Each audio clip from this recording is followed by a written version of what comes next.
Now we turn our attention to the founders. Yesterday we finished with the questions to the writings themselves. Now, 7 questions to the founders. Number 1, what is the highest claim you make for yourself? In Hinduism, there is no one founder. I just put a name there. He's one of the authors, Vishwamitra. There are many other authors. The highest claim they made for themselves is that of a sage. A sage is a person in the community who is very high up there, revered, known to be of very high level of knowledge, who is good at counseling, holds himself well in society, and known to be of very deep piety. That is a sage. Buddhism, Gautama Buddha claimed to be the super enlightened one. After 6 years of searching, from the age of 29 to 35, one night at Bodh Gaya, he claimed to have been super enlightened, going through 4 stages. And then when he came out of the 4 stages, he said he knew what ultimate truth was because he was enlightened. Islam, Muhammad claimed to be the seal of the prophets. The tradition of Islam is that their God, Allah, sent down 124,000 prophets, beginning with Adam, on down the line. But the seal, meaning the final one who would put the stamp of final truth on the revelation, was Muhammad. He was the seal of the prophets. Judaism, Moses was a prophet and a lawgiver.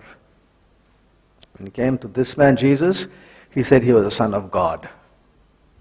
Right here we must stop and ask ourselves, what kind of attitude are we bringing to the search? Remember we said that all of us had 3 attitudes: that of a skeptic, that of a believer, that of an inquirer.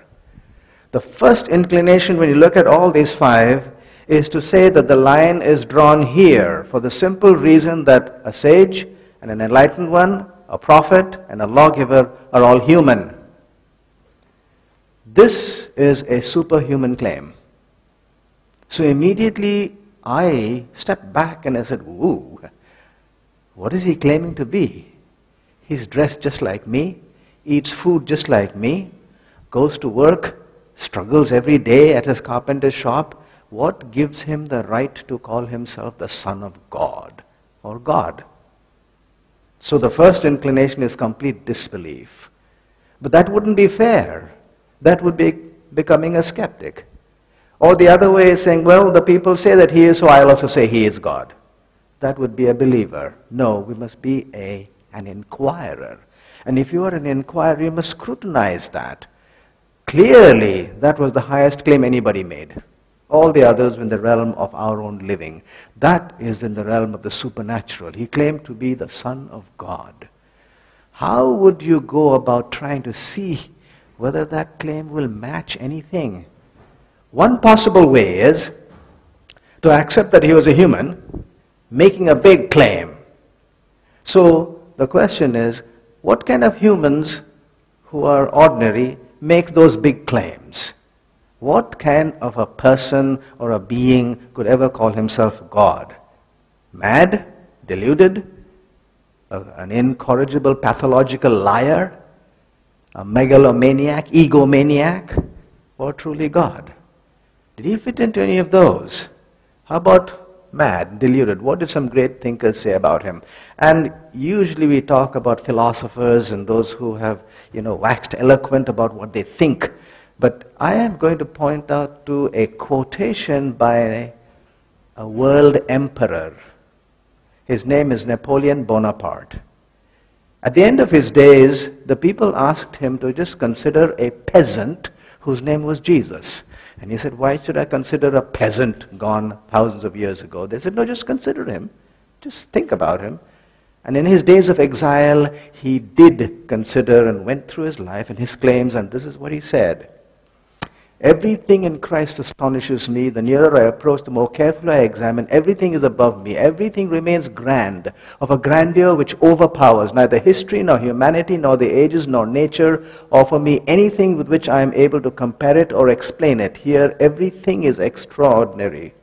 Bernard Ram said these words about the words of Jesus. They are read more, quoted more, loved more, believed more, translated more because they're the greatest words ever spoken.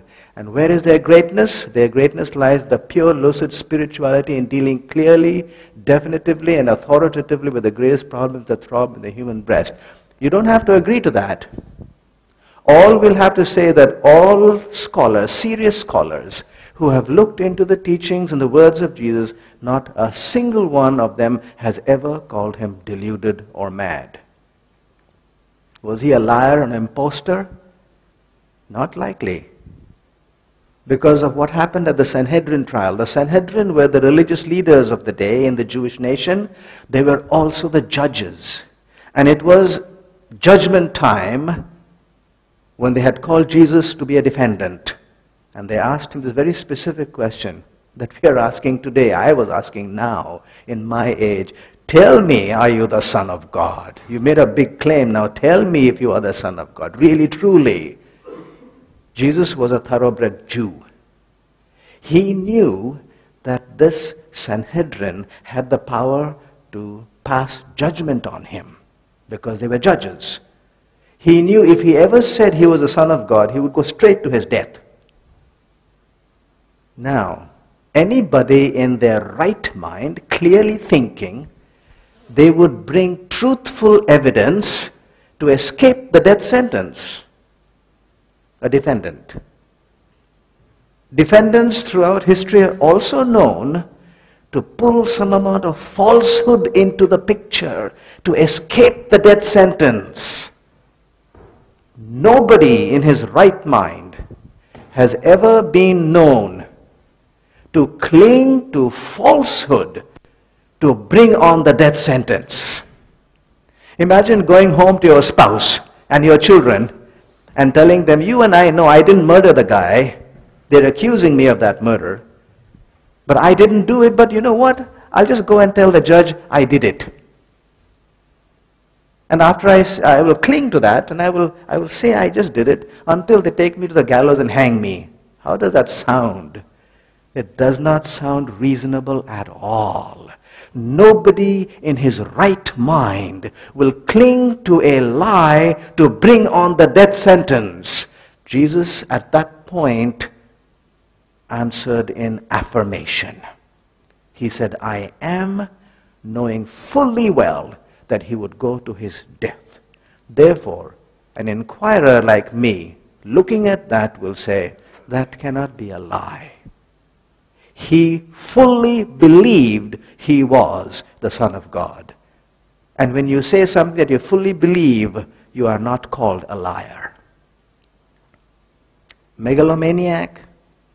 Yes, the Caesars of Rome and the pharaohs of Egypt called themselves God because they wanted people to worship them, not just treat them like the leaders of the nation. Worship as God. And if you don't, we might even punish you and even put you to death. That's how they were. And you come down and wipe their shoes and stay down there. That's an egomaniac. Was he? Well, in the East where I come from, we do still have this, the way of greeting people who have walked a long distance from the previous village to this where you are. And as soon as they land at your home, the first thing you do is pour out a bucket or a bowl of water and wash their feet. It has so many meanings and it's very refreshing. I've had it done so and I know. But the person who does it is the lowest in the social ladder. It is the servants who do that. One day this man went with his disciples to a certain person's house, and alas, there was no servant to wash the feet. And the disciples, knowing that that's the custom, knowing that it's the lowest person who washes feet, looked at each other and said, who's going to wash our feet? This man rose up, took off his outer garment, wrapped his waist in a towel, and washed the dirty feet of his disciples like any common servant. This is not a picture of an egomaniac. And then he turned to the disciples and said, look, I have done it. You also do it to each other. This is not a picture of a person who drunk with power. I could not call him a megalomaniac, so truly God, but it struggles. How can I easily say he is God? And yet, this claim is written in the best attested ancient piece of literature. It is not mythological. So here we are. Can't throw it out, can't accept it fully. Difficult. And so let's remain an inquirer and keep on inquiring. Today, tomorrow, anytime. But remember, he does not fit into those kind of people who call themselves God as human beings. Somehow there seems to be something different. Some people say, let's give him as much as we can afford to give him. Let's call him a great moral teacher, a prophet. C.S. Lewis was a professor of literature in Cambridge University. He was an atheist, and he examined that very thing. And this is what he said. I am trying here to prevent anyone saying the really foolish thing that people often say about him, which is, I am ready to accept Jesus as a great moral teacher, but I don't accept his claim to be God. That is the one thing we must not say. A man who was merely a man and said the sort of thing Jesus said would not be a great moral teacher. He would either be a lunatic on a level with the man who says he's a poached egg, or else he would be the devil of hell. You must make your choice. Either this man was and is the Son of God, or else a madman or something worse. You can shut him up for a fool, you can spit at him, kill him as a demon, or you can fall at his feet and call him Lord and God. But let us not come up with any patronizing nonsense about his being a great human teacher. He has not left that open to us. He did not intend to. He made a claim. There's no question about it. That was his claim.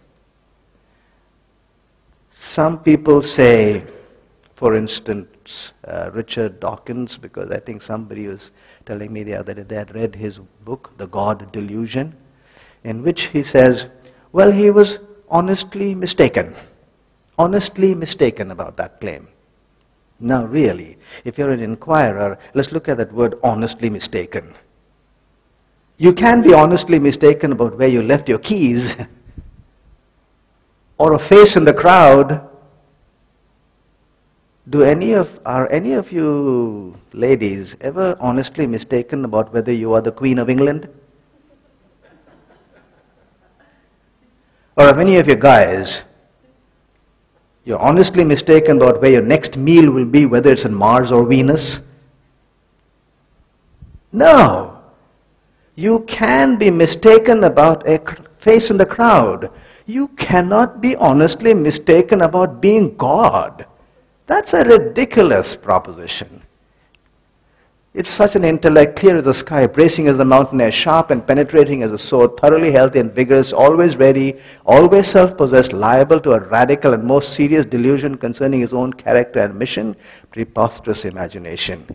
So we can't accuse him of not knowing what he was talking about when he said he was the Son of God. He used two phrases, Son of Man, Son of God. Both are supernatural titles. How about the message and mission of the founders? We put it in a nutshell. Hinduism, the message and mission is to show the way to ultimate truth, which is the merging of the human Atma, which is soul, into the super soul or Brahman, the ultimate. Enlightenment, for that was I born, for the good of all that lives. This is Buddhism, and those are the words of Gautama Buddha. Islam, for Muslims, it, which is the Quran, is the infallible word of God revealed to the Prophet Muhammad by the angel Gabriel. Judaism, you will keep my statutes and my judgments and my commandments, which if a man does, he shall live. So these were their message, mission. When it came to this person, he said words that are absolutely unique in any ancient literature. He said, I am. I am the way, I am the light. The Word became flesh, so he was the Word. I am the resurrection and the life. You will not find those words in a consistent manner from the lips of any other person who is the founder of any other religion or any other movement in the world. Every other founder said, look, I will show you the way. He said, I am that way. Every other founder would say, look, let me show you how to get enlightened, because I got enlightened. This person said, I am that light. The difference is very, very stark. It takes you from one direction clean to the other. Let me give you two examples. One with Gautama Buddha. At the age of 29, he left his home. He was a prince. He left his home and went in search of truth. For 6 years, he searched for truth. The way he did it was to deny himself a whole lot of things. Food. Sometimes he would go for one whole week with just one morsel of food. And sometimes 2 weeks with just one morsel of food. He would keep standing up and never sit down, or sit down and never stand up. He would lay on a couch of thorns. He would pull out the hair of his beard and the hair of his head, searching for the light. Finally, after 6 years, under a ficus tree, he says he was enlightened. Let us accept that claim. Yes, because you remember when we started out, we said we are not in a position to challenge their claims. We cannot say you said it wrong. All we can do is look at their claims and just put it side by side. That's what we'll do. Gautama Buddha said he was super enlightened after searching desperately. It was an all-consuming, desperate search for light. After that, he was enlightened. Compare that then with this person.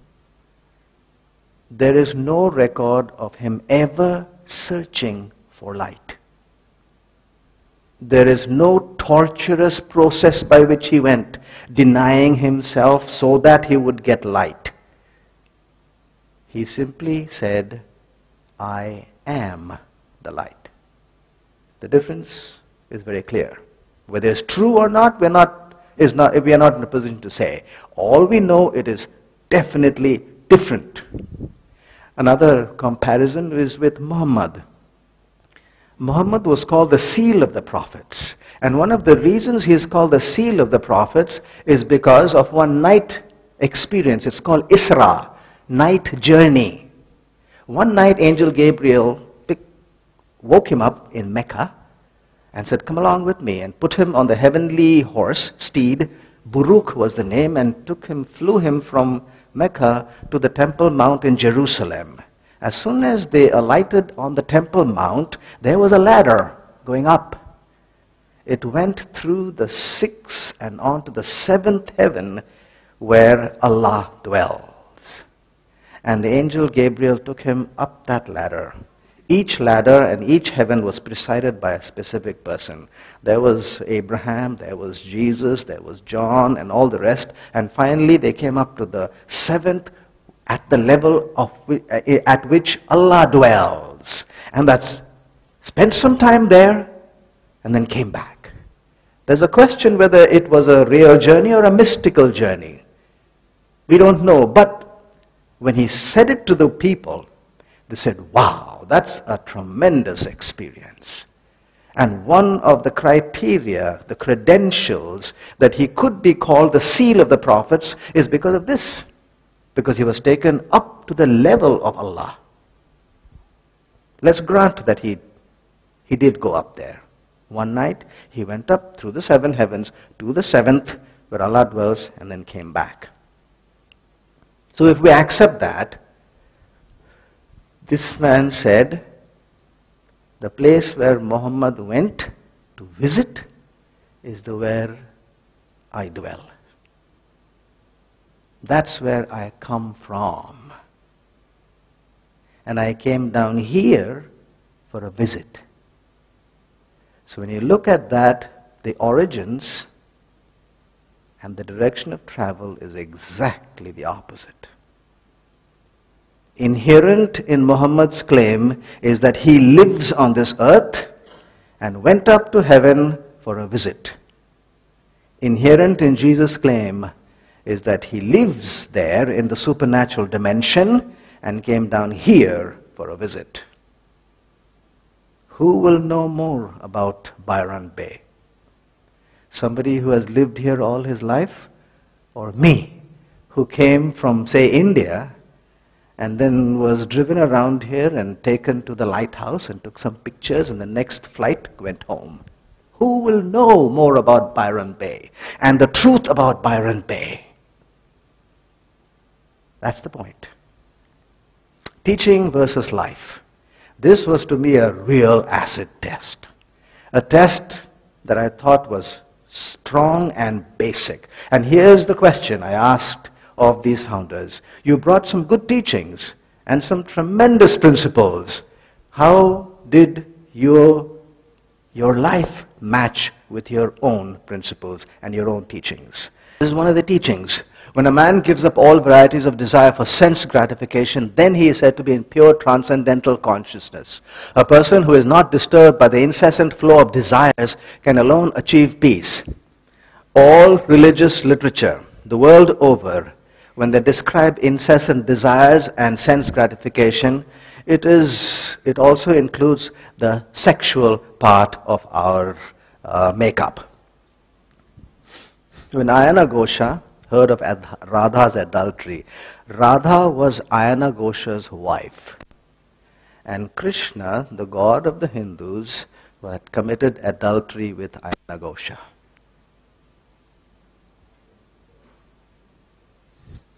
His favorite was Radha. He had many others. Our holy books tell us of gods, sages, and heroes who, though high-minded, were addicted to sensuous passions. They were addicted to sensuous passions. So the leaders or the top ones of the Hindus, their own teaching said you must move away from sense gratification. Move away from those desires, those sexual desires. Krishna, the eighth incarnate of the god Vishnu, is said to, in their own writings, is said to have had 16,000 wives and fathered 180,000 sons. Not much of not much of transcendental meditation, but we recognize that that is how they lived. Buddhism. Here, venerable gentlemen, are the 4 rules about the offenses which deserve expulsion. These are the words of Gautama Buddha himself, the founder. He said, if a monk should have sexual intercourse with anyone, out he goes. The fact is, Gautama Buddha himself, Siddhartha was his name as a prince, was kept in the upper levels of the palace in which he lived because his father did not want him to come down and mingle with the people. There were 4 things he was not supposed to see: old age, disease, suffering, and death. And so he was kept in the top floors. How do you keep a young man away from the rest of the society? He was surrounded up there by women minstrels. They entertained him with wanton swayings, butterfly kisses, and seductive glances. Thus he became a captive of these women who were well versed in the subject of sensuous enjoyment and indefatigable in sexual pleasure. On the night of the renunciation, he awoke to find the female musicians sleeping, some with their bodies wet with trickling phlegm, some their dress fallen apart, so as to plainly disclose their nakedness. This is in the plural, musicians. Obviously it was a sexual orgy. This had been going on from the age of 16. Night after night, day after day, week after week, month after month, year after year, for 13 years. In fulfillment of my vows, I have plucked out the hair of my head and the hair of my beard, have gone down to the water punctually thrice before nightfall to wash away what? The evil.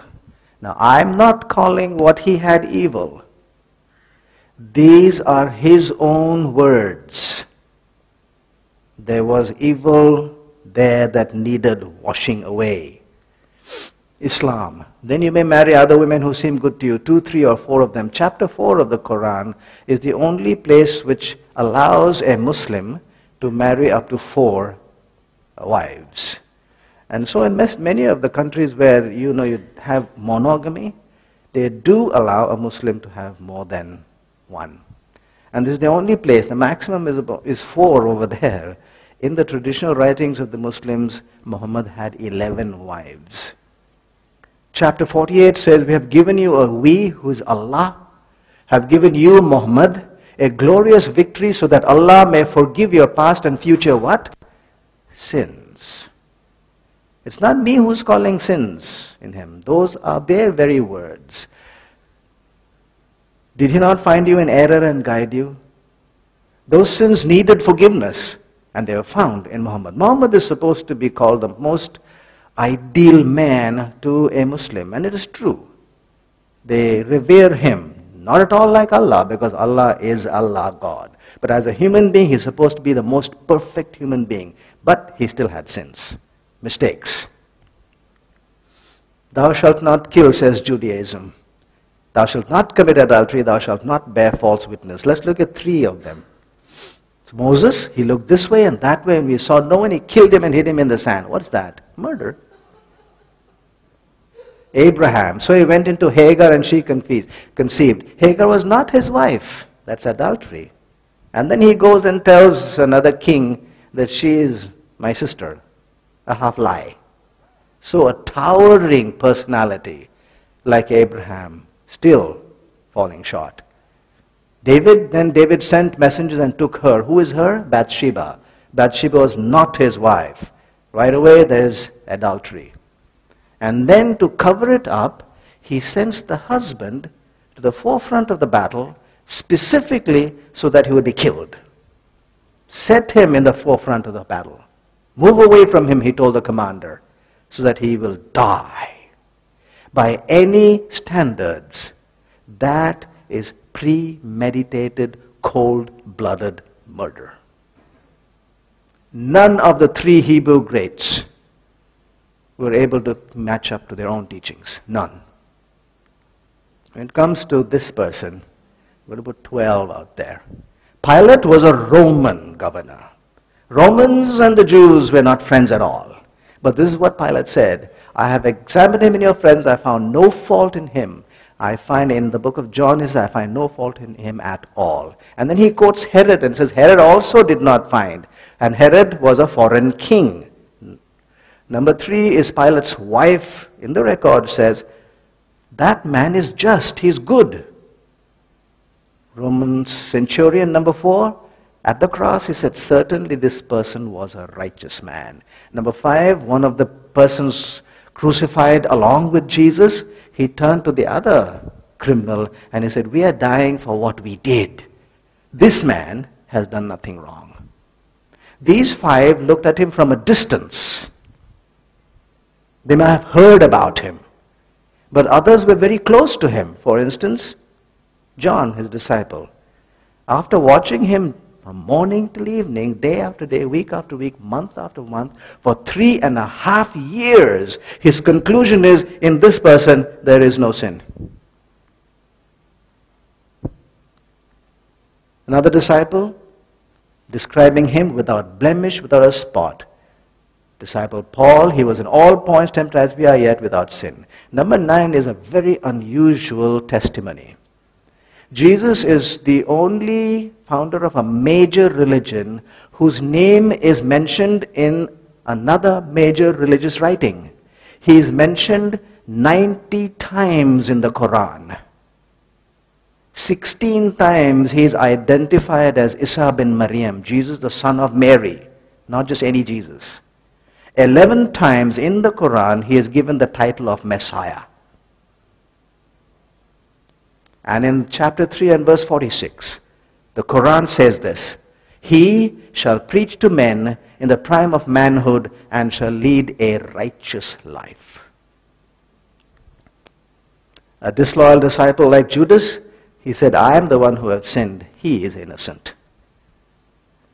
11 is also a peculiar and very significant testimony. I have not found a single human I have ever spoken to who can look into his or her own life, and come up with a clean slate. Not a single soul on earth. For me, as I begin the self-examination, I am choked. No chance, not a ghost of a chance. Anything you do will never meet the standards of what you yourself know you're supposed to do or you're supposed to keep away from. This person, in number 11, he looked at his bitterest critics who were thirsting for his death, and he looked at them and said, which of you can convict me of one sin? Do you know what the response was? Silence. The only place probably in history where there was silence to such a question.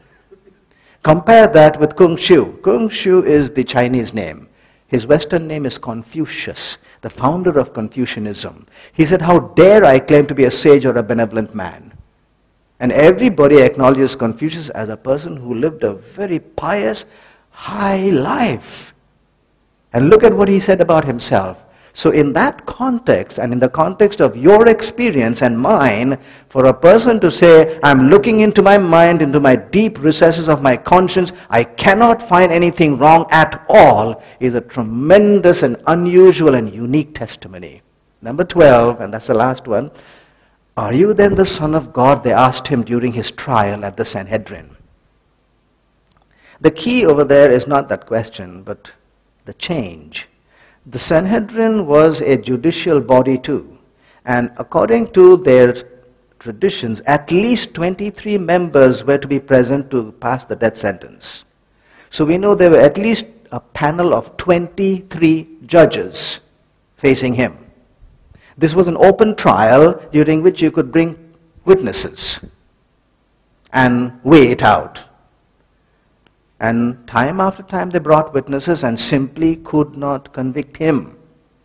Finally, the chief priest, going against the norms of the chief priest, because the chief priest is not supposed to be a condemnatory avenue or source, he came up straight to him, put him under the highest oath to a Jewish ear, and after putting him under that oath, he said, now tell us, really, are you the Son of God? And the answer to that sent him to his death. The point here is the shift. They had tried by witnesses after witnesses to convict him and could not. And so the chief priest comes and shifts the whole paradigm from what did you do or what did you not do. Shift it off to who are you. This is about the first time, probably, arguably the first time, or the only time in judicial history when a death sentence was handed down, not for anything a person did or did not do, but for his identity. Why the shift? Because 23 judges, calling all the witness that they could possibly bring, could not find one single fault in him. And therefore with these 12, the 12 are from so many different angles. They're not just friends, there were some enemies, there were some people from another country, there's a testimony from another religion. We can't call on bias to make that statement now. We have to accept the huge amount of testimony we see. And therefore, to me, when I was looking at this and brought these 12 together, I said, wow. I did say, wow. Here is one person in whom the theory of teaching was matched in actual practice. Here the teachings had found a fulfillment to the nth degree in life. Here and here alone, then, do I find a person who lived his life to an unblemished perfection. Therefore, here and here alone do I find a person who can stand broad and tall and look you and me in the eye, and with perfect right and perfect credibility tell you and me, follow me. No other founder has that right. Because any other founder, if you followed him, you would still make a mistake like we saw. This is the only person You follow him, there's a chance you may not make a mistake. But that is if we do believe. But that is also what the evidence shows. That's the third question we asked the founders. Now at this point, like I told you yesterday, I became a little uncomfortable because everything seemed to be going in one direction. And so I changed my style of doing the search, and I said very specifically, now I'm going to look for things in which he does not come out up ahead. Otherwise, to myself, it will look like I was pushing him up ahead and putting him in front of the race. So the next three are where he comes out anything but first. Number one, birth and parentage. In Hinduism, multiple authors, no specific founder. All the authors were revered individuals born to honorable parents. You look at any of those authors, they were all sages. Buddhism, his father, Suddhodana, a king, and his mother was Maya, a queen. He was born a prince in Lumbini Grove, and the description of where he was born. The whole nation rejoiced at his birth because a prince had been born. Judaism, a man of the house of Levi went and took as wife a daughter of Levi, bore a son, and she saw that he was a beautiful child, and he became Pharaoh's daughter's son. Again, honorable birth, because later on, the tribe of Levi became a very important tribe, because the tribe of Levi was in charge of the central part of the nation, which was the tabernacle and the temple. Tabernacle. Islam, Muhammad was the posthumous son of Abdullah, his mother Amina of the tribe of Quraysh, the clan of Hashim. Once again, the tribe of Quraysh was not the strongest and the most powerful and the most influential, but it was one of the most important, because the tribe of Quraysh was the one that would take care of the Kaaba, the most holy place which people go to for pilgrimage today in Mecca. So honorable. Pedigree was good. This person, after his mother, Mary, was betrothed to Joseph, before they came together, she was found with child. The only founder conceived out of wedlock. Now, to a liberal society, it does not amount to much, but not in first century conservative Palestine. That would be a moral stain to the individual and to the family, and anybody looking on would say, most probably the favor of God is not on them to be born that way. In fact, it dogged his days. When he went to the temple, the religious top brass, the elite, looked at him and said, "Who are you? You are trying to teach us morals and ethics? We were not born of fornication like you. Get out of here." Nobody has ever started a strong, big religious tradition with this kind of a beginning. To be born illegitimate. In fact, in the Jewish traditional writings, even today, this is the genealogical description of this man. So-and-so, bastard son of an adulteress. You read it in their writings. But some questions still remain. How did he develop a following after such a deep moral stain to his name? And number two, when I looked at it, I said, okay, he was despised because of that. He was taunted and thrown off with disdain. We were not born of fornication. So everybody knew there was something wrong. What was wrong? Conceived out of wedlock, illegitimate. Why did they call him illegitimate? Everybody knew who his mother was. The question they could not answer was they did not know who his father was. That is why he was called illegitimate. Nobody could identify his father, either in the village or anywhere else. Do you know, if that's the case, then one claim is still a possibility. his own claim that his father was God. We can't prove it, but the very fact that he was illegitimate. See, if he was born like you and me and we could identify his father and mother, then it's settled. No, you're not God. You have your father, you have your mother. But if you don't have one of them, like in this case, the question can persist. We have not settled the question, but it still persists. You can't simply wipe it off. It could still be there.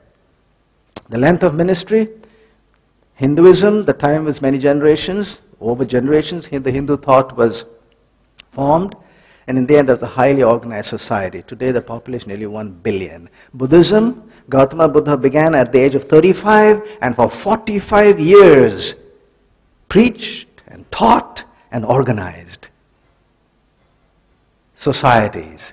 And today the population is actually much more than that. I just written a number. Judaism, Moses taught and led the children of Israel for 40 years. At the end, they had a very organized nation with armies, and the population today is tens of millions. Islam, from the date of 610 CE, which is Common Era, same as AD, up to 632, 23 years, Muhammad had vision after vision and encounter after encounter with Angel Gabriel. And during that time, he organized those people where he lived into a huge fighting organization, which later on, within 100 years, swept the world and became the Ottoman Empire. It was not a small feat that he accomplished, but it took him 23 years to do that. Christianity, look at the number, 3.5 years. How long does it take to make a statement to the world? Have you tried it, given just 3.5 years? And that's not the point. The point he comes out last is, why was it only 3.5 years? Why not 20 or 30 or 40 like the others? And what is the answer? The answer reveals an extremely pathetic picture. He was rejected and booted out by his own community and sentenced to death. That is why it's only 3.5 years. On this point, he comes out last, completely last, as far as any of the founders is concerned. Only 3.5 years because he was kicked out. No other founder has that kind of a statement to his name. And yet some questions remain. If it's only 3.5 years, how come 2 billion people still call themselves by his name? The question remains. The circumstances of death. In Hinduism, the sages were honored at their death. Today, they are revered and held in high respect. In other words, it was an honorable ending to their lives. The people could look back and were happy, talked good things about the person who had just gone. In Buddhism, he died in Kusirana, surrounded by his disciples who strained to catch every one of his last words. The body was wrapped in 1,000 layers of the finest Banaras cloth and cremated. 1,000 layers of Banaras cloth. The Banaras cloth is the finest silk. And 1,000 layers means the highest honor you can possibly give the body. Islam, Umar, who was one of the top leaders next to Muhammad, he was dumbfounded and fell to the ground at the time of Muhammad's death because a great leader had gone. And so also the people who hurried ashen-faced to the mosque. And everywhere it was a time-honored thing of the women slapping their cheeks and beating their breasts because that's the way they mourned the death of an individual who was revered and honored and respected. Judaism, Moses was 120 years old when he died, and the children of Israel wept for Moses in the plains of Moab for 30 days.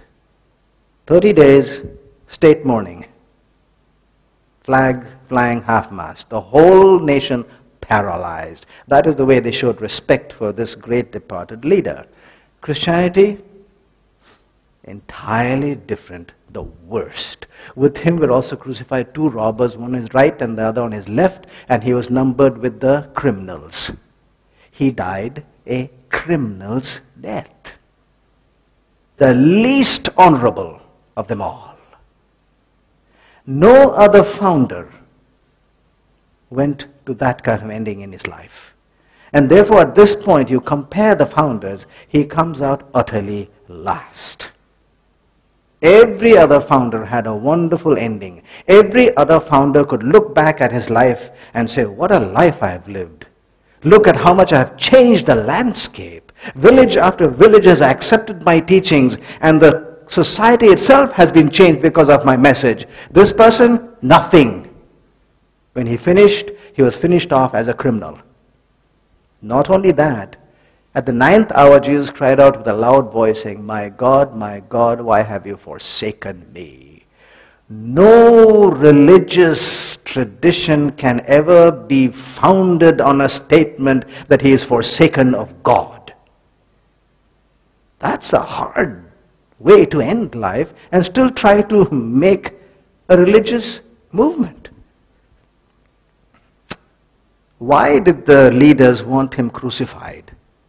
You know, blasphemy according to the Jewish tradition, which is in their Torah, is punished by stoning to death. But they asked specifically that he be crucified because crucified is a form of hanging. And according to their own Torah, that's what it says, you shall surely bury him, the person who is punished by hanging, that very day, so that you do not defile the land, for he who is hanged is accursed of God. So that was the ultimate, clearest evidence to a Jew that you should never follow him because he has been cursed of God. And therefore, he was condemned and sentenced to death by the highest religious authority in his nation, the Sanhedrin. He was condemned and sentenced to death by the highest civil and judicial authority in the world at that time, which was Rome. And he was condemned and sentenced to death by the highest authority to the Jewish mind in the whole universe, that was Jehovah God himself. That's the ending of his life. Naturally, if you and I are searching and looking at this story as it unfolds and as it ends, some questions do arise, and they did arise in my own mind.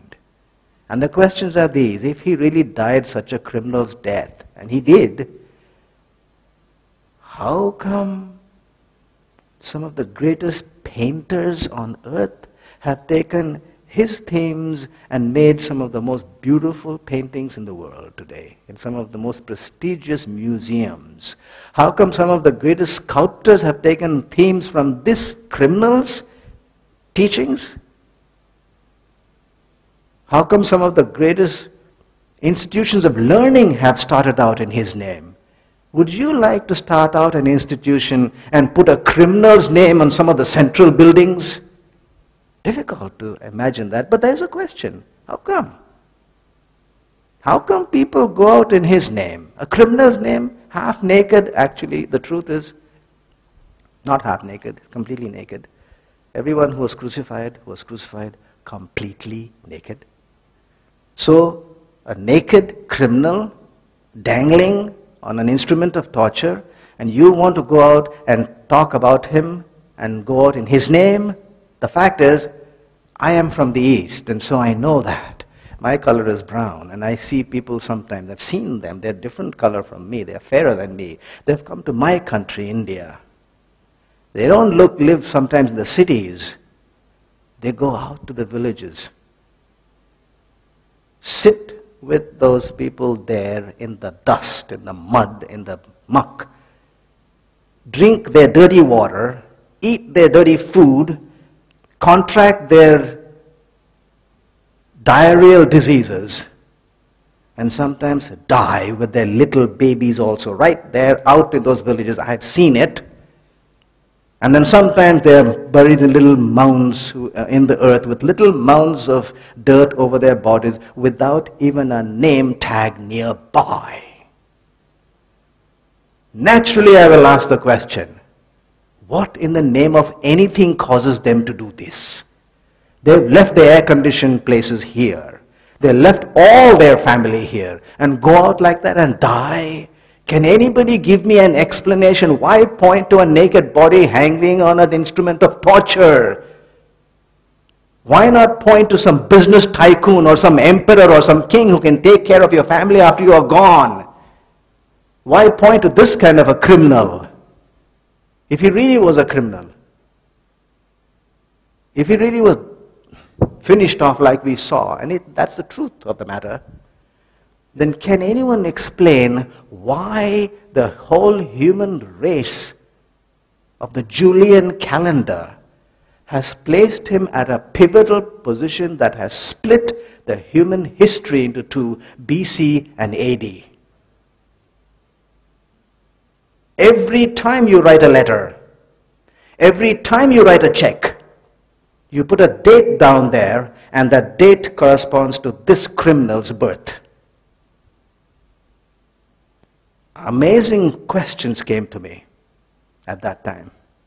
Why? Who put him there? 2,000 years. Was there nobody else with better credentials than this crucified criminal that you want to put him in the middle of all history and leave him there for 2,000 years, nobody even questioning whether he should be there or not?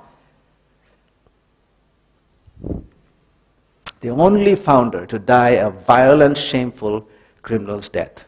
Last. Obviously settled as last in the line of the founders. Are we timed?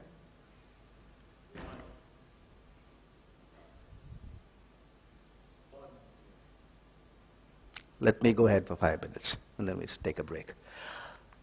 And so we look at the post-death. What happened after you died? In Hinduism, they would cremate the body.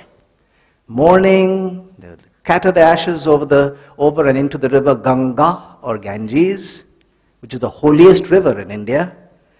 It would signify a merger with the eternal. You put that in and let the ashes flow by, suggesting that the person has merged with the ultimate.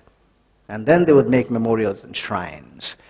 Buddhism, for some days they worshipped the relics of Gautama Buddha with utmost devotion, divided those relics into 8 parts. One they kept for themselves, the 7 others were handed over to 7 kings. They erected in their capital cities stupas or memorial mounds for the relics.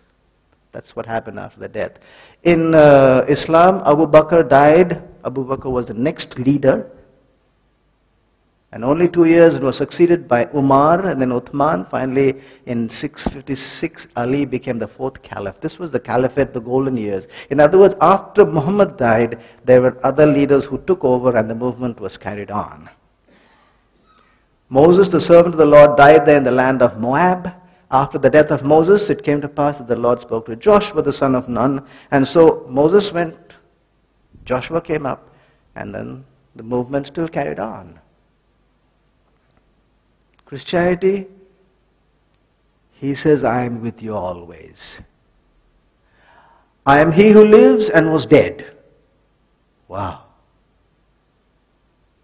Can you see the complete difference from any other founder? He says, yes, I was dead, but I am alive. Once again, I am asking that we keep the cap of inquiry on, not the cap of a believer, not the cap of a skeptic. The first inclination when I read that was, oh yeah, give me another one. Died and then rose again. Tell me who did that. Who can do that? And yet, it is written in the best attested ancient piece of literature in the world. There is no other literature that is more historical than this. It's not mythological, it's not legendary, so I'm stuck again. Can't believe and can't honestly throw it out. And so the only option in that point is to become an inquirer and make an honest inquiry. Because the meaning of what the people call his resurrection is a religious idea, it's a philosophical idea. But the resurrection itself is not religious. Whether or not it took place is not a religious question. It is a historical question. Whether the resurrection of Jesus took place or not is a historical question. And so the question has to be decided on the level of historical argument.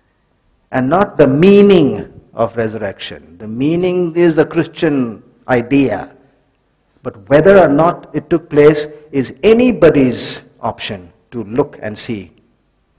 And so, Why do we look at that? If we remain a believer or a skeptic, then we won't bother so much because we can throw it out.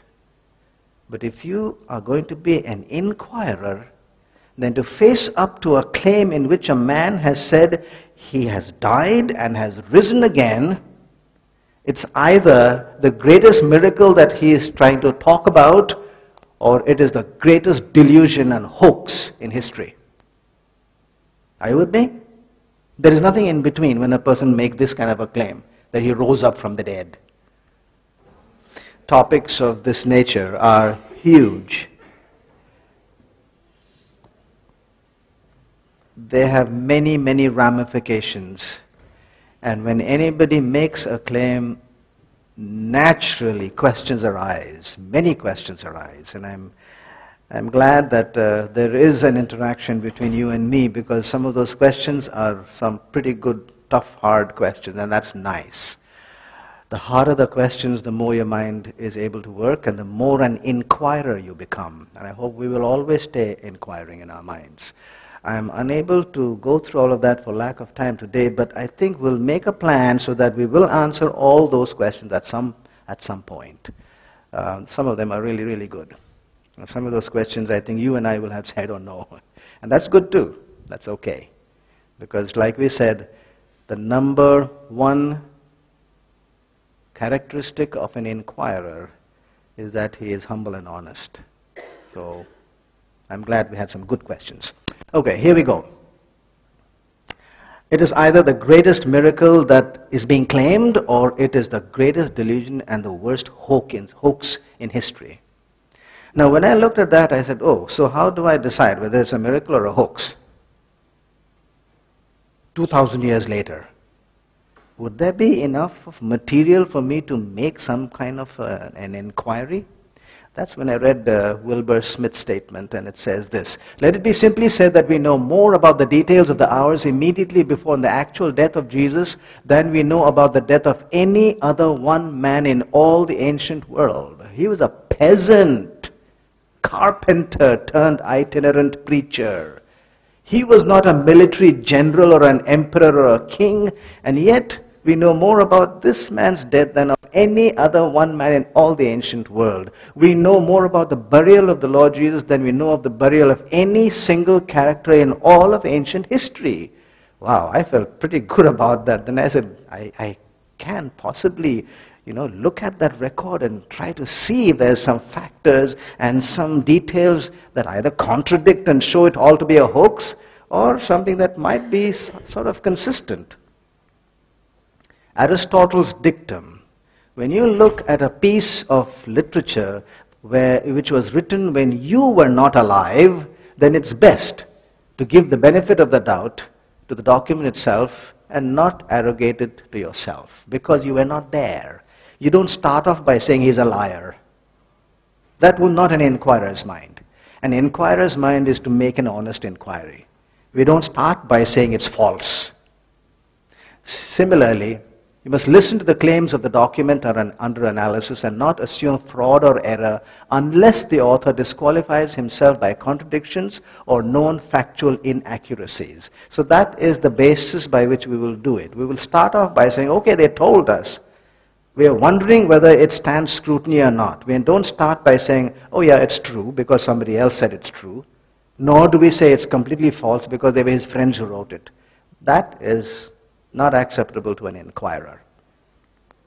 If the story is said to be unbelievable, which it is, to an inquirer, to an honest inquirer, when you start out looking at this claim that a man rose from the dead, you must acknowledge, at least I did to myself, this is an unbelievable story. Why? Because it strains my sense of reasoning.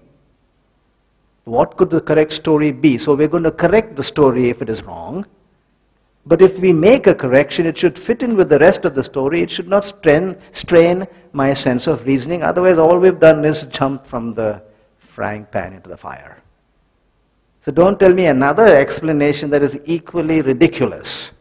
This is ridiculous enough to tell me that a man rose up from the dead. And I'm struggling with that. So the alternatives proposed. Number one, he did not die, he only fainted. This is called the swoon theory. He swooned, fainted, didn't really die. When he brought down from the cross and put him into the grave, in the cool atmosphere of the tomb, he was revived. Or, B, number two, he did not rise. He died, did not rise. The body was stolen by the disciples. And then they claimed that he was alive. So those are basically the two alternatives proposed. So let's look at those. Look at the record, look at these alternatives, and see if it does stand any scrutiny. He did not die. There are 4 ways of looking at this, maybe 5. Pilate marveled that he was dead. You know why that's stated? Because a person went and said, I want that body not to be left on the cross, I want to give it an honorable burial. And when he said that, Pilate said, is he dead already? This was within 8 hours. Do you know how long it takes for a person who's crucified to die? How do they die anyway? They usually die of suffocation. That is how a person who is crucified dies. And the average length of hanging on the cross, slowly dying of suffocation, is 3 days. Some have been known in history to have stayed there for 1 whole week and up to 10 days, dangling there, slowly suffocating to death. So when he died in 8 hours, and the people are asking for his body, Pilate said, wait a minute. How can I give you that body? Because I have sentenced him to death. And I can't give you an alive body. It will be a shame to Rome. Rome can't put an ordinary Jewish peasant to death. No. So, summoning the centurion, the person who was at the execution site, he asked him if he had been dead for some time. Significant words. Mark, the writer, didn't know that 2,000 years later I would be asking that same question. Did he really die? And yet he has written very significantly that Pilate would not give the body until he found out from the centurion.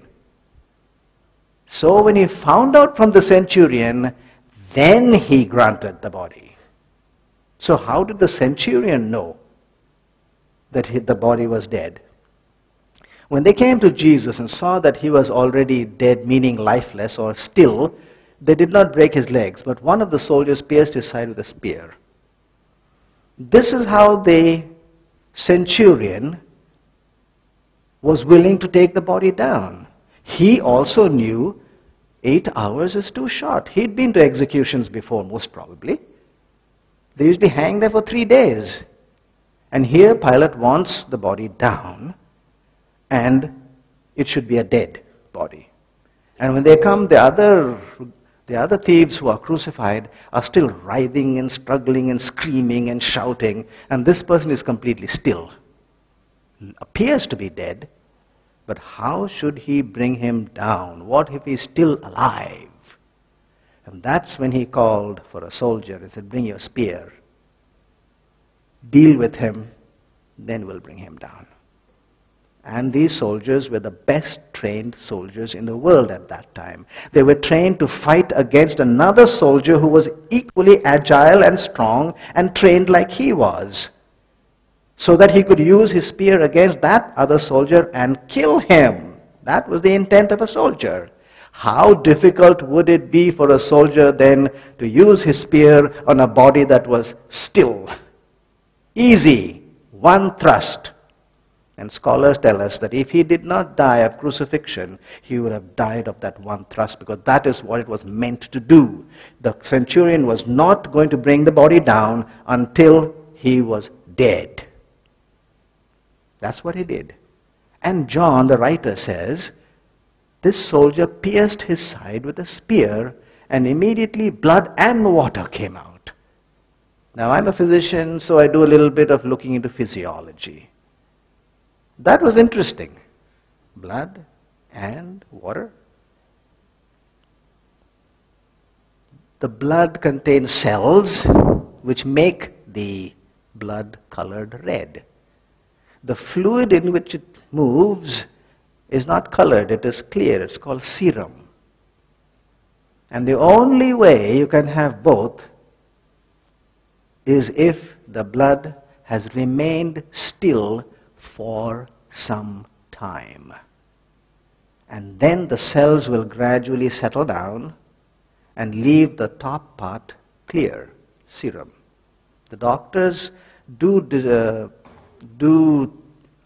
order sometimes a test known as erythrocyte sedimentation rate. I've ordered it.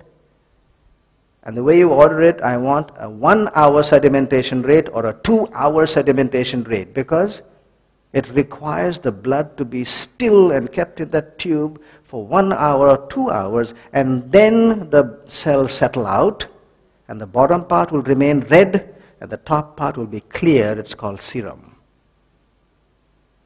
You recognize the words "for some time"? Pilate asked the centurion, was he dead for some time? Then you bring the body down. And when the spear went in there, 2 streams came out. One was clear, today we will call it serum, and the other part was red, the cellular part of the blood. The spear probably would have thrust at the junction and brought those 2 streams out. John didn't know, he was not a doctor, he just wrote water and blood, but today we can recognize that it's possible that the blood had stopped flowing. Flowing blood will never separate out into these 2 parts. It has to be still, and it has to be still for some time. Oh, the other one is the possibility of escape. So we are saying he was put in there in a fainted condition, didn't really die, but he got up and went out of the tomb. Now really, if you're an inquirer, you will have to ask, how did he do it? In the darkness of the tomb, he would have had to identify the exact place where the door was, and this stone that was put against the tomb was sealed from the outside. So he would have had to somehow break the seal from the inside, that which was on the outside. First of all, he would have had to get up. A person who is put into a tomb is wrapped up with streams of cloth.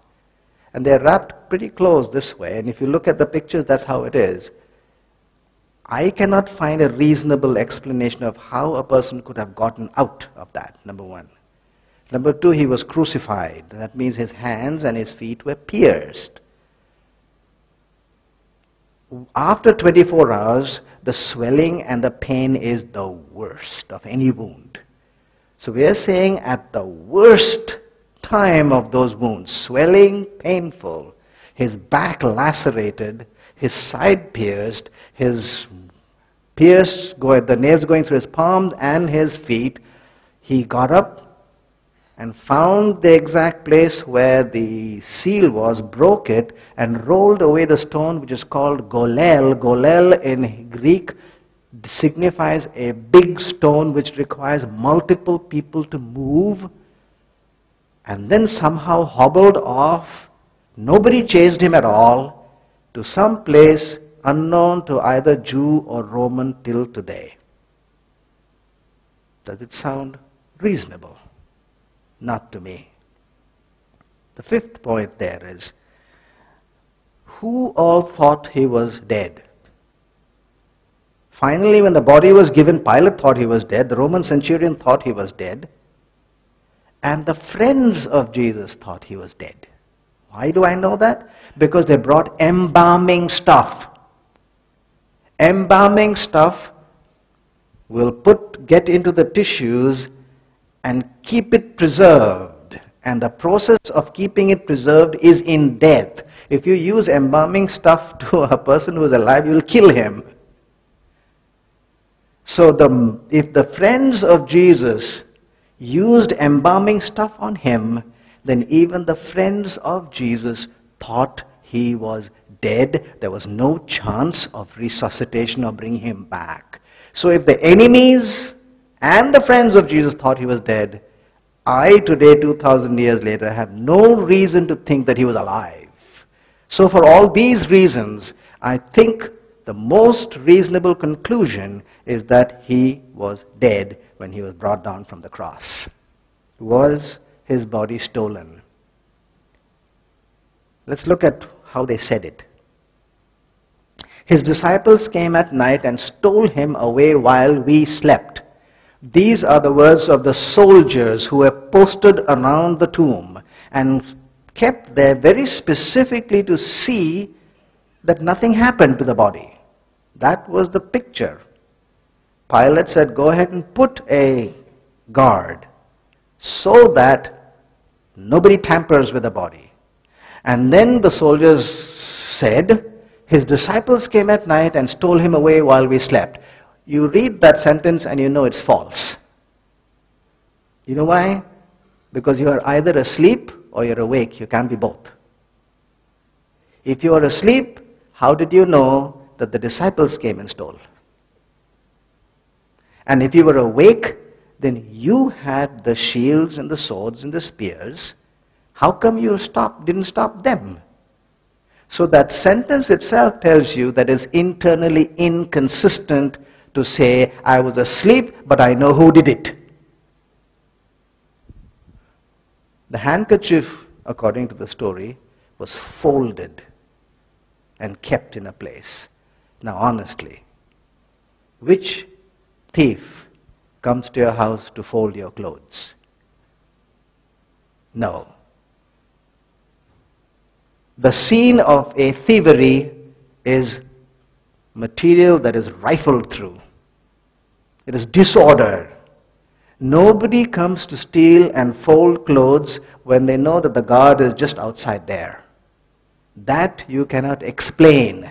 Folding clothes when you want to steal? No. Number 3 is,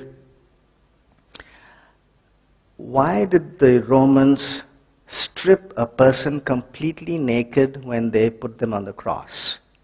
It is only the artists who have put the loincloth around Jesus in their drawings.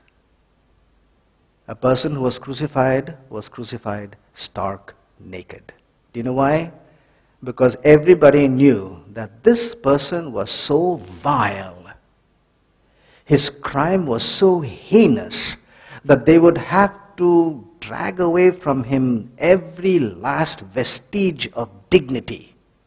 So strip him up completely naked and put him up there for the world to see his shame.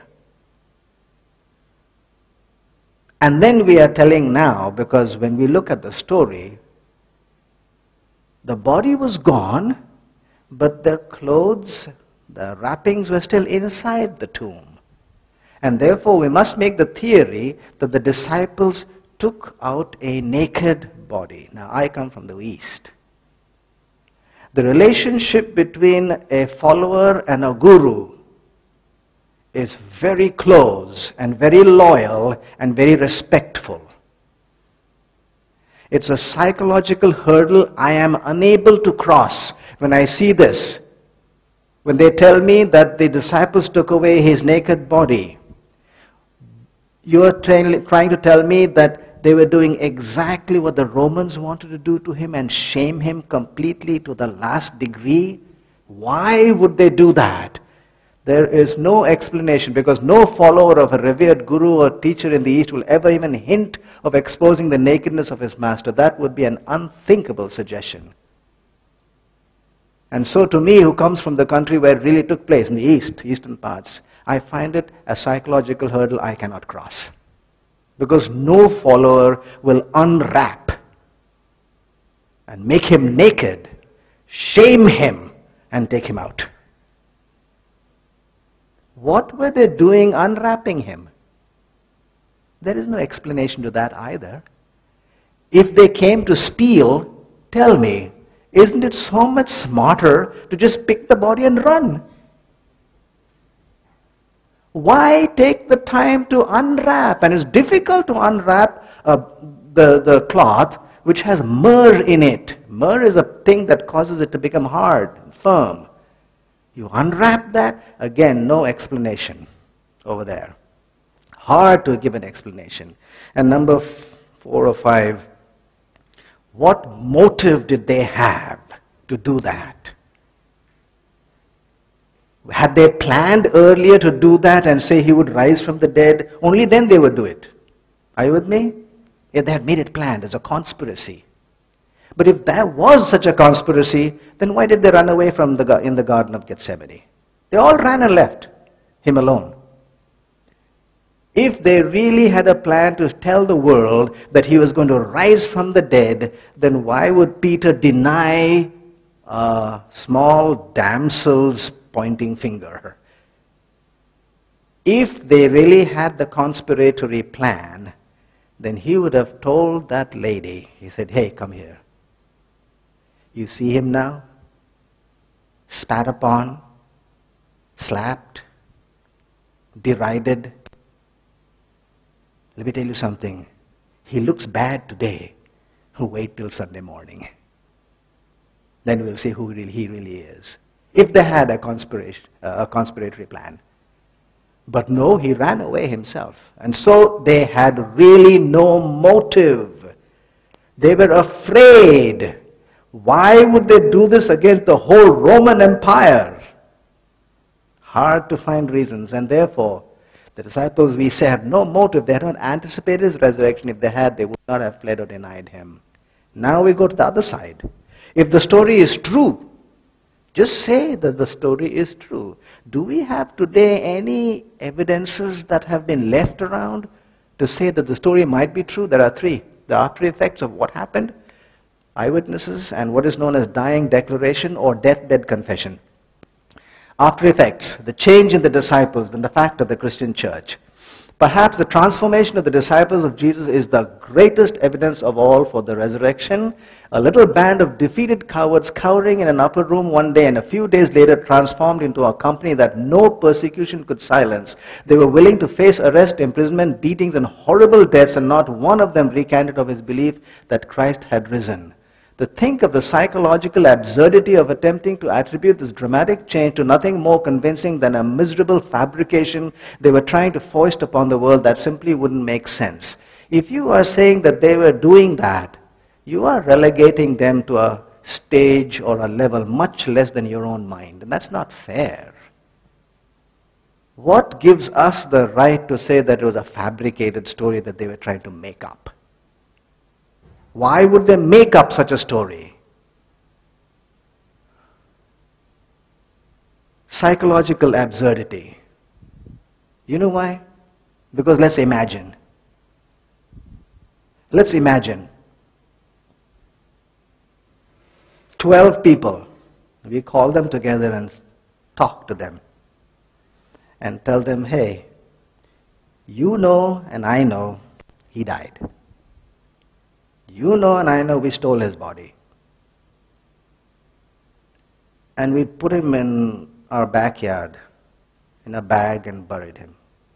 So now, I am telling you 12 to go and tell the world he rose up from the dead. Oh, so we 12 are going to tell the people he rose up from the dead? And what will the people do to us? Priests and the Jewish leaders, what they do to us? Nothing much. They'll just slap you, that's all.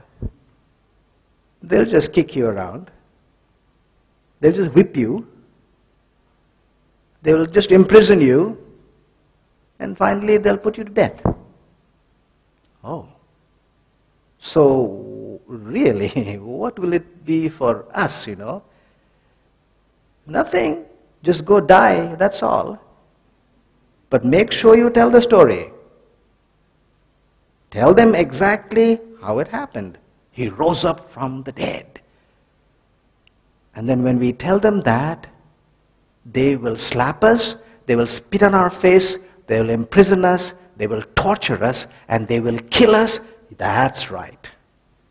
And these 12 looked at each other and held hands and looked and said, yippee, let's go. Honestly, is that how any mind thinks? when you know yourself. In other words, what we are telling us, that these disciples knew that their body was dead and gone. They had in one of their backyards a hole in the ground in which there was a bag, in which there was some rotting flesh and broken bones. And 6 weeks later, they stood in front of the crowds in Jerusalem and said that that bag of rotting flesh and broken bones is the Prince of Life. And they said it with such conviction. 3,000 Jews dropped their lifelong tradition, gave it up, and decided that very day to follow this man. Tell me, can you tell a lie so strongly? After Jesus was gone, the 11 disciples realized that Jesus originally had 12. And so they wanted to choose one person who would take the place and make the group 12 again. And this is how they did it. These are the characteristics. Therefore, all these men who have accompanied us all the time, the Lord Jesus went in and out among us, beginning from the baptism of John to that day when he was taken up from us. One of these must become witness with us, not of his teachings, but of his resurrection. If you want to be a part of the 12, this club has 2 criteria. Membership in this club has 2 criteria. 1, you should have been with him all along. Number 2, you should be witness of his resurrection. That's it. Don't worry about his teachings. That's secondary. First of all, you should say that you knew him. And secondly, you must say that you saw him alive with your own eyes. Only then you can join this group of 12. Christianity stands or falls with the truth of the resurrection. Once you disprove it, you have disposed of Christianity. Because Christianity came not at the cross, but after that. Because at the cross, everything was finished, like we saw a moment ago. The resurrection gave significance to all that they did. The institution of the church, then, is a historical phenomenon explained only by Jesus' resurrection. It's a historical phenomenon because you and I can see it. Today there is something known as Christianity. There is something known as the Christian church. You trace it back from today, this date, it will go back, and the only place it really stops as a point of its origin is the resurrection. Before that, there's nothing much. Without that, there's nothing much. Eyewitnesses. Do you know that this piece of literature, which is we call today the New Testament, it's an ancient piece of literature. Originally it was only in manuscript form, handwritten. It is the only piece of literature which talks about a story to which there were eyewitnesses. No other writing has that feature. Every other writing, somebody else saw. Nobody ever saw Gautama Buddha being enlightened under the ficus tree. Nobody ever saw Muhammad on Mount Hira talking to Angel Gabriel. All they accepted was what they said. In this instance, this is the only literature where the people who wrote down said, I saw. An eyewitness is one of the strongest judicial pieces of testimony you can ever bring to a court of law. Those who from the beginning were eyewitnesses, but were eyewitnesses of His Majesty. He who has seen has testified. That which we have heard, which we have seen with our eyes, which we have looked upon and our hands have handled. What words! You will never find these words in any other ancient literature. The very kind of evidence which modern science and even psychologists are so insistent upon for determining the reality of any object under consideration is the kind of evidence that we have presented to us in the Gospels regarding the resurrection of the Lord Jesus, namely, the things that are seen with the human eye, touched with the human hand, and heard by the human ear. This is what we call empirical evidence. It's not a philosophy, it's an evidence. dying declaration or deathbed confession. Why does a court of law place so much emphasis on a deathbed confession? And they do. Because everybody in their back of their minds reach a point when they are facing death where they say, okay, I'll tell the truth. I've got nothing to lose now. I'll tell the truth. And so a deathbed confession from an eyewitness becomes one of the highest levels of evidence in any court of law. And if we go to one such witness, and this witness says, I saw, and he also says, so-and-so also saw, and we with our attorney ran to the other person and found this other person also on his deathbed, and we ask him the story, and he says, I saw, and he says the same thing as the other person who just died, then 2 or 3 deathbed confessions are very difficult to overthrow in a court of law today. Of the same thing. We have not just 1, 2, or 3. All of them died with the same story. Peter was crucified upside down. James was stoned to death. Matthew killed by the sword. James the son of Alphaeus was crucified. James the son of Zebedee was killed by the sword. Thaddeus was shot through with arrows. Bartholomew was crucified. Andrew was crucified. Philip was crucified. Simon the Zealot was crucified. Thomas was killed with a spear. Paul was beheaded. Every single one of them,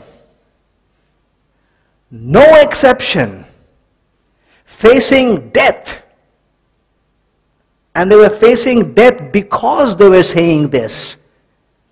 How easy would it have been for them to say, okay, let me tell you the truth. He didn't rise, he rose up from, yeah, we buried him there, let me go home now. Come on.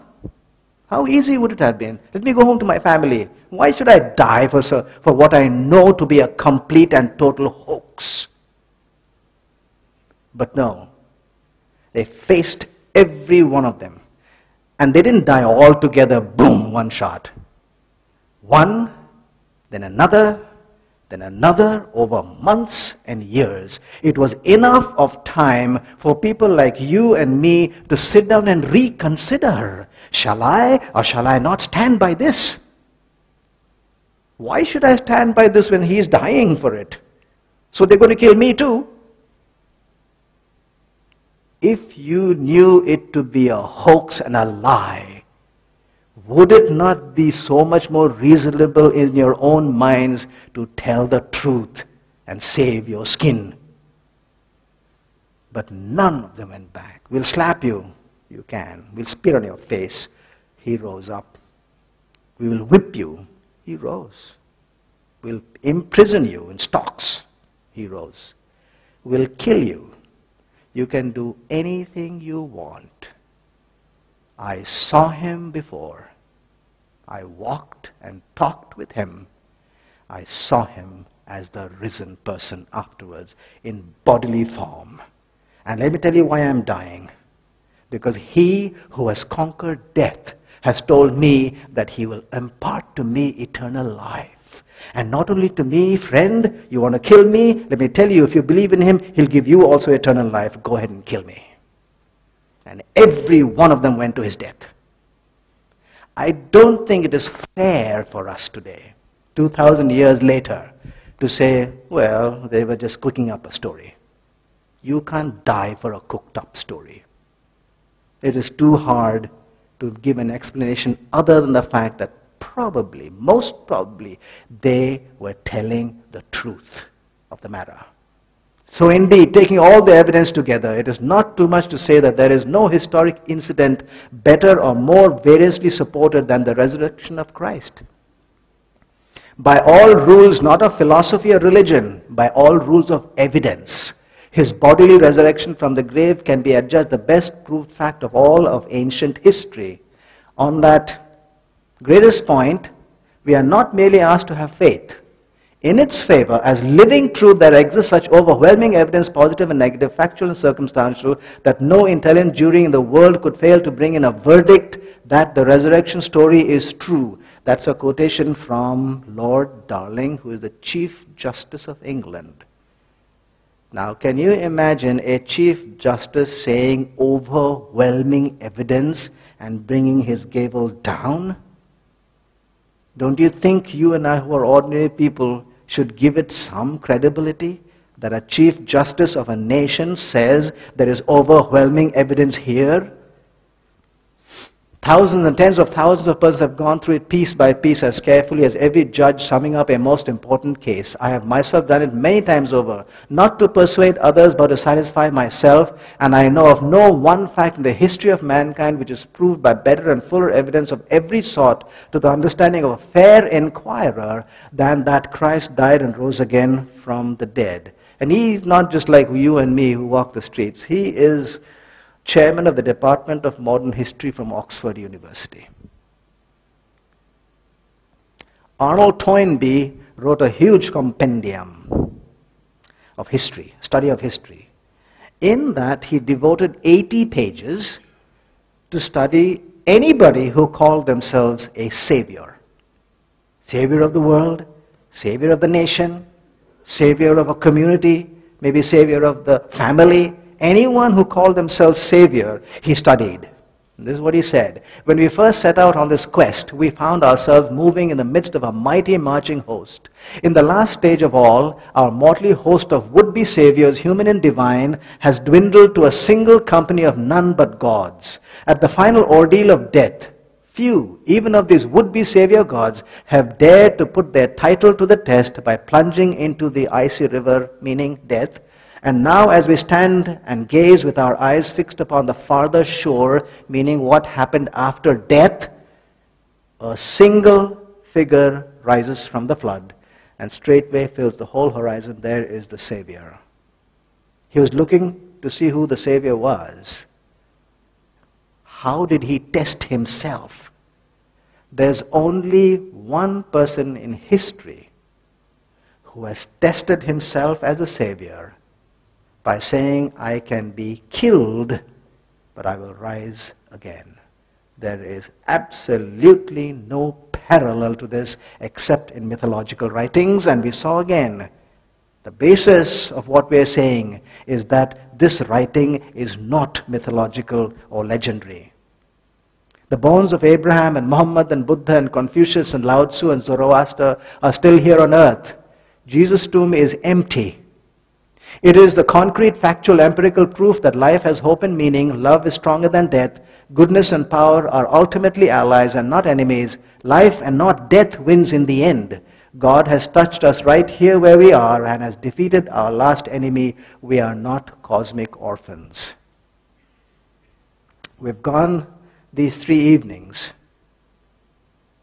from one concept to another, and we have tried our best to evaluate any evidence. Now, does that mean all the evidence that this is all the evidence there is? No. What I have done is not told you to think of these things as I have thought. All I'm saying is I have presented to you the way I thought this thing out. So let's summarize what we did. The New Testament is the best documented ancient writing in the world. It is solidly historical in nature. The top feature of writing is beyond human capability. Remember the cross-referencing, and so the source living for 1400 years, beyond human capability. Only the Bible's challenge is open and clear, which is predictive prophecy, and it fulfills its own challenge very impressively. Jesus dared to make the highest claim, Son of God. He did not just bring the truth, the way, and the life. He was the way, the truth, and the life. That was his claim. Number 6, Jesus is the only one in whom the theory of teaching was matched by actual practice in life. Therefore, the only one with the right to say, follow me. Jesus' ministry was the shortest and yet had the greatest impact. The only founder to be born illegitimate. The only founder to die the violent, shameful death of a condemned criminal, and the only one to go into the domain of death, the most feared enemy of humankind, and break those bands and come back as a conqueror over death. 10 questions. And so I had to make my conclusion, doesn't have to be yours, my conclusion. Jesus and the Bible are actually unmatched in their credibility. They have the highest credibility that I have found in any claim, in any writing in all the world today. And therefore, they provide to mankind, meaning me, what I had looked for 20 years, the only way. I'm not asking you to accept that. All I ask you is to think in your minds, well, he has presented some evidence. He possibly does have a reason to believe the way he does. That's all I ask of you. And once you say that, then I say, well, now you go and find a reason for your belief. Thank you.